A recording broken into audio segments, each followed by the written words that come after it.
Hi, I'm Andrew, but you might also know me as Eduardo. And about a week ago, I had the pleasure of making a presentation on Flatzoid's live stream about spherical excess and the transcontinental triangulation geodetic survey.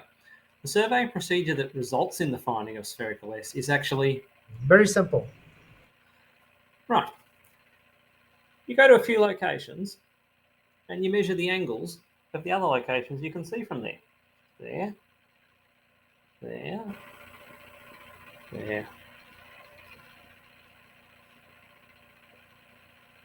And you measure all those angles. After doing all that, well, you can probably see we can assemble those angles into triangles.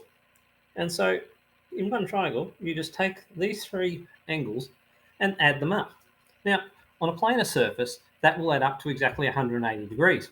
But on a sphere, it's a different story. If, for example, we were to connect Perth to Johannesburg and Newcastle, we would find that we have angles of 70, 135, and 65 degrees.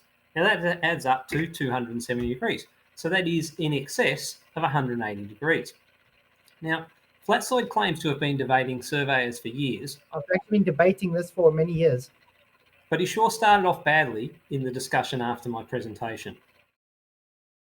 Do you know what elliptical consideration means? I don't think it means what you think it means.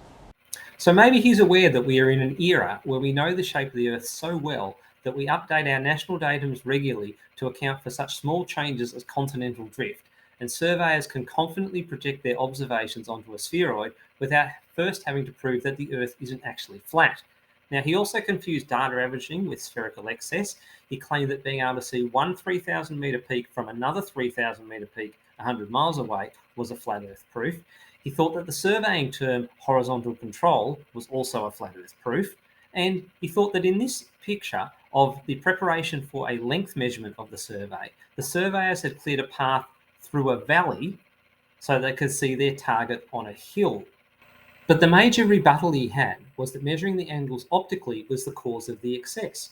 Now, despite me asking numerous times, he didn't give much of an explanation other than invoking perspective, of course, and saying that the angles appear smaller due to the targets being off in the distance. But what we find here is an increase in angle, so his go-to cure-all of perspective is actually working the wrong way. And secondly, if all the angles are actually appearing larger, or maybe it's smaller, who knows, than they actually are, then they would never have added to 360 degrees in the first place. So by standing here at an observation location and looking at, say, three different targets, did the fact that we looked at those three targets and broke that up into three separate angles add extra angle to it? Absolutely not. And if we had more observations, more targets, would we have added more angle? Of course not. So you've got to ask, does he actually know what he's trying to argue against? No! So now to the favourite part of the show, live chat box travels. There was a lot of denial of the existence of spherical triangles and parroting of can't get an angle from curved baseline. Not that any of my presentation was about elevation angles anyway. And I'm sending lots of hearts out to Cosmic Guru, Taylor Vision, and Extraordinary Being. Your sisters are very lucky to be married to you.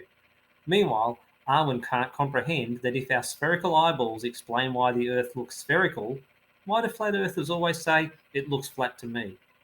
And Rachie, 10 to the 17 zeros, wants me to have personally live streamed 30 years of surveyors making observation in the late 19th century before I'm allowed to use the data that I didn't collect myself as evidence. But of course, that still wouldn't be enough for her. She'd probably want another video crew filming me, filming them, and another filming them, and another filming them, and it would be video cameras all the way down. Khan! With barely 4 Globers in the live chat, he had almost no one to keep timing out for being a moaning troll, and so was stuck watching my presentation instead. All these numbers and diagrams must have been a little bit too much for him, but I guess that's to be expected for a man whose peak scientific achievement involved a can of fly spray, a tape measure, a protractor, and some ordinary household string. And he couldn't even get that right. Right, the top of the fly spray is Polaris. The countertop is my baseline, and the string is a line of sight. So I've took one sighting from 10 inch, one from 20 inch, and one from 30 inch. Right, so let's just move tape measure, and now we'll measure these angles.